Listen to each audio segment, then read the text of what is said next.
اور اس کی شخصیت پر اس کی ماں سرکویتی کا گہرا اثر پڑا، جو ایک غیر معمولی طور پر پرزور شخصیت کے حامل خاتون تھی۔ نوجوانی میں سرکویتی ان چند افراد میں سے ایک تھی جن میں چنگیز خان کی پرجلال شخصیت کے سامنے کھڑے ہونے کی ہمت نظر آتی تھی، لیکن کہیں کوئی ایسا ذکر نہیں ملتا کہ چنگیز خان نے اسے ڈانٹا ڈپٹا ہو۔ وہ کرائت قبیلے کے آخری خود مختار حکمران تغرل کی بھتیجی تھی، اور چنگیز خان کے ہاتھوں تغرل کی شکست کے بعد اسے تولی خان کے عقد میں دے دیا گیا تھا۔ اس کی بڑی بہن چنگیز خان کی بیویوں میں شامل ہوئی۔ تولی کے مرنے کے بعد سرکویتی نے خان اعظم عقدائی کے بیٹے سے شادی کرنے سے انکار کیا۔ اس کی بجائے اس نے اعلان کیا کہ وہ اپنی زندگی اپنے چاروں بیٹوں منگو، ہلاکو، قبلائی اور آرک بوغا کے لیے وقف کر دے گی۔ چنگیز خان قبلائی کو بہت پسند کرتا تھا۔ اس نے بچے کی ذہانت کو دیکھ لیا تھا، اور ایک بار اس نے اپنے ساتھیوں سے کہا کہ اگر کبھی کسی کام کو کرنے یا نہ کرنے کے حوالے سے شک و شبے کا سامنا ہو تو اس لڑکے قبلائی سے پوچھ لیا کرو۔ خان اعظم بننے کے بعد منگو نے اپنے چھوٹے بھائی قبلائی خان کو چین میں سلطنت کی پیشکش کی۔ قبلائی نے اپنی چینی مشیروں سے مشورہ کیا اور ایک ایسے علاقے کا انتخاب کیا جو زرخیز تھا مگر نسبتاً کم گنجان آباد تھا۔ منگو، جسے زراعت کے بارے میں کچھ پتہ نہیں تھا، یہ دیکھ کر حیران ہوا کہ قبلائی نے ایک ایسا علاقہ چنا ہے جو عسکری قوت فراہم کرنے کے حوالے سے کچھ زیادہ مددگار ثابت نہیں ہو سکتا۔ اس لیے اس نے ہینان کے خطے میں کچھ مزید علاقہ شامل کر دیا۔ منگو بذات خود ایک سخت گیر اور جنگجو مزاج کا شخص تھا۔ اس سخت دل حکمران کے تحت منگول توسیع پسندی کا اثر نو آغاز ہوا۔ ایک بڑے قبائلی جرگے یا کرولتائی نے ہلاکو کو ایران کی طرف روانہ کیا، جبکہ منگو اور قبلائی مل کر سنگ شاہی خاندان کے زیر حکومت چین کی فتح کی طرف متوجہ ہوئے۔ منگول افواج کوریا میں پہلی ہی مصروف عمل تھی۔ 1257 میں کوریا والوں نے اپنے منگول آمروں کو مال و دولت کے ذریعے رام کرنے کی تمام امیدیں چھوڑ دی اور جم کر لڑنے لگے۔ اس دوران بھاری تعداد میں منگول افواج سنگ حکومت کے خلاف صف آرا ہو گئی۔ اس مہم میں شامل 4 افواج میں سے ایک کی کمان قبلائی خان کو سونپی گئی۔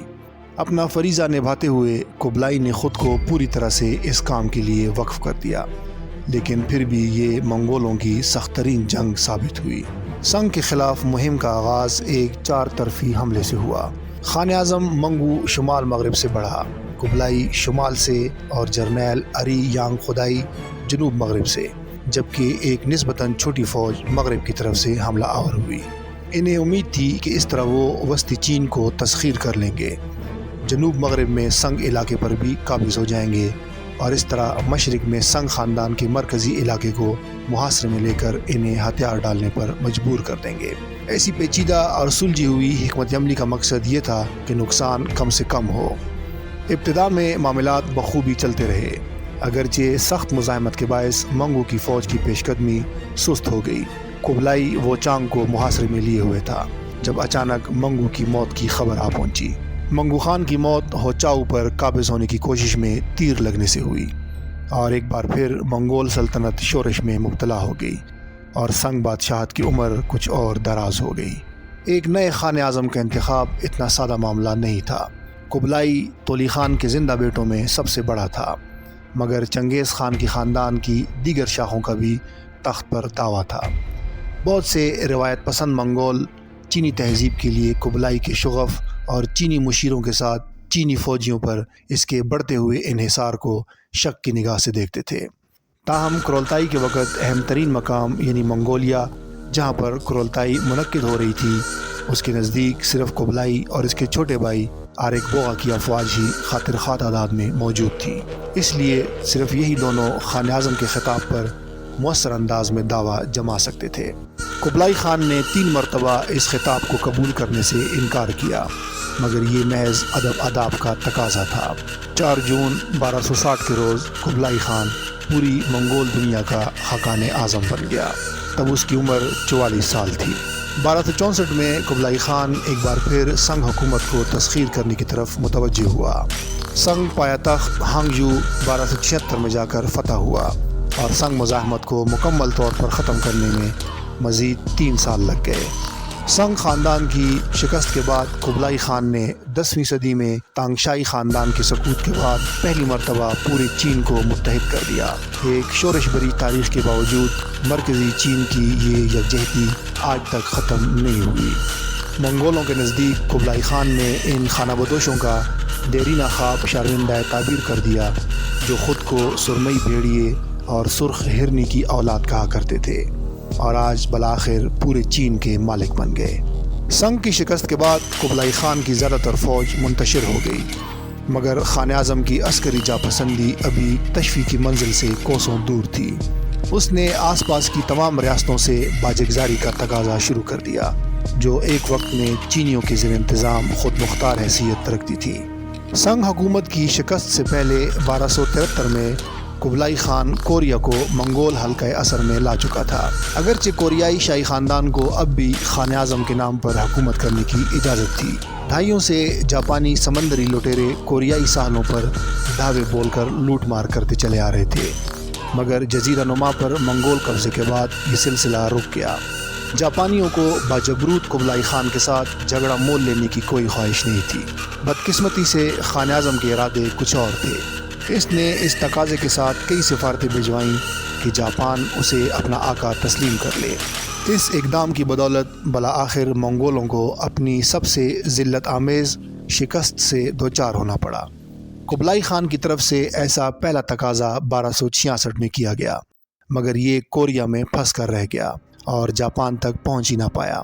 دوسری سفارت 1268 میں جاپانی شاہی دربار میں پہنچ گئی، اور وہاں نہ صرف تھوڑی بہت گھبراہٹ پھیلائی بلکہ جاپانیوں کو اچھا خاصا جھٹکا بھی دیا، کیونکہ جاپانی اپنے شہنشاہ کو تقریباً خدا تصور کرتے تھے۔ قبلائی خان نے جاپان کے بارے میں لکھتے ہوئے اسے ایک چھوٹا سا ملک قرار دیا تھا۔ ممکن ہے یہ ایسا ہی ہو، مگر یہ چھوٹا سا ملک بے حد جنگجویانہ مزاج رکھتا تھا۔ جاپان پر ایک فوجی آمر شوگن کی حکومت تھی۔ شہنشاہ کی حیثیت محض برائے نام تھی۔ نائبین سلطنت کا ایک خاندان حکومت چلا رہا تھا، تاہم باکوفو نام کی ایک عسکری کونسل کے زیر انتظام صورتحال مستحکم تھی اور ملک خوشحال تھا۔ کوئی اطمینان بخش جواب نہ ملا تو قبلائی نے حملے کی تیاریاں شروع کر دیں۔ کوریا کو حکم دیا گیا کہ وہ ایک بحری بیڑا تیار کرے اور فوج جمع کرے، مگر جنگوں کے مارے ہوئے اس ملک میں اتنی سکت نہیں تھی کہ ایسی ذمہ داری کا بوجھ اٹھا سکتا۔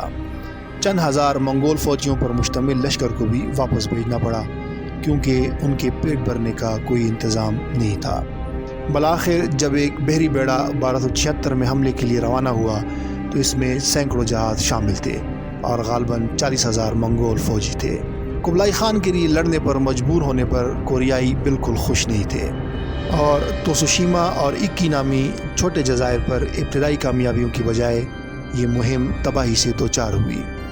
نومبر میں منگولوں نے خلیج ہاکاتا پر ایک برجی پل بنایا اور انہیں بھگانے کی ہر جاپانی کوشش کو ناکام بنا دیا۔ پھر موسم حملہ کے خلاف ہو گیا۔ ایک بہت بڑے طوفان کے آثار نظر آنے لگے۔ کوریائی بحری کپتانوں نے منگول افسروں کو قائل کیا کہ اپنے فوجیوں کو پھر سے جہازوں میں سوار کریں اور کھلے سمندر میں طوفان کے گزرنے کا انتظار کریں۔ یہ ایک تباہ کن فیصلہ ثابت ہوا۔ ایک خوفناک طوفان اس بیڑے پر ٹوٹ پڑا اور کم و بیش 200 جہاز ڈوب گئے۔ 13,000 کے لگ بھگ لوگ ہلاک ہوئے۔ بچنے والے الٹے پاؤں گھروں کو لوٹ آئے۔ اگرچہ قبلائی خان کے حملے کو موسم کے ہاتھوں شکست ہوئی تھی، مگر اس کی فوج بھی اپنی برجی پل کو وسعت دینے میں ناکام رہی تھی۔ شاید یہی وجہ تھی کہ منگول کوریائی مشوروں پر کان دھرنے اور جہازوں میں دوبارہ سوار ہونے پر آمادہ ہو گئے تھے۔ خان اعظم نے واضح طور پر جاپانیوں کی قوت مزاحمت کا اندازہ لگانے میں غلطی کی تھی، اور اب عزم کیے ہوئے تھا کہ اگلی بار یہ غلطی نہیں دہرائے گا۔ جاپان پر قبلائی خان کے دوسرے حملے کو سنگ کی آخری شکست تک انتظار کرنا پڑا، اور ایک وقت میں ایسا لگنے لگا کہ جاپانی پہلکاری کرتے ہوئے کوریا پر حملہ کر دیں گے۔ قبلائی خان کو امید تھی کہ اپنے دوسرے حملے کے لیے وہ 1000 جہازوں پر مشتمل ایک بیڑا اور 1,70,000 افراد پر مشتمل فوج تیار کر لے گا۔ تمام رکاوٹوں کے باوجود ایک لشکر تیار کر لیا گیا۔ اس مرتبہ حملہ دو اطراف یعنی شمالی چین اور جنوبی چین سے کیا جانا تھا، اور دونوں افواج کا ملاپ جزیرہ اکی پر ہوتا، مگر کمانداروں کے درمیان جھگڑا ہو گیا۔ جنوبی بیڑا تاخیر کا شکار ہو گیا اور شمالی فوج ان کے بغیر آگے بڑھتی چلی گئی۔ یہ جاپانیوں کی نئی تعمیر کردہ حفاظتی دیوار کی شمال میں اتری، جبکہ جنوبی بیڑا بالآخر جنوبی سمت میں کنارے پر لگا۔ تب بھی جاپانیوں نے ان دونوں افواج کو اپنی دفاعی صفوں میں شگاف نہ ڈالنے دیا۔ چینی اور کوریائی فوجیوں میں جوش و جذبے کا فقدان تھا اور منگولوں کو ابھی تک بحری جنگ لڑنے کی عادت نہیں تھی۔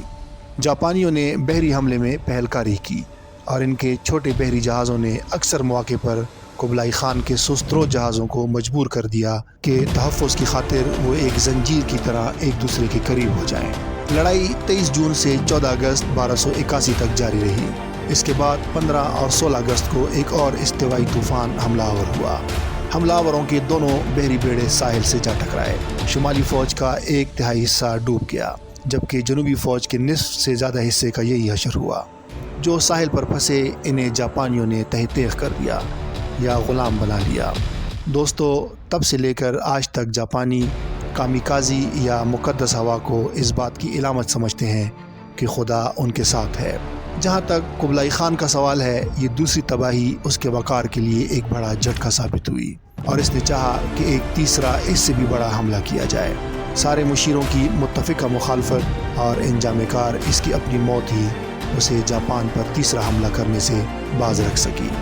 انسانی جانوں اور مادی اسباب کی صورت میں بھی بھاری نقصان ہوا، جبکہ منگولوں کے ناقابل تسخیر ہونے کے مفروضے کی حقیقت بھی پورے مشرقی ایشیا والوں کے سامنے کھل گئی۔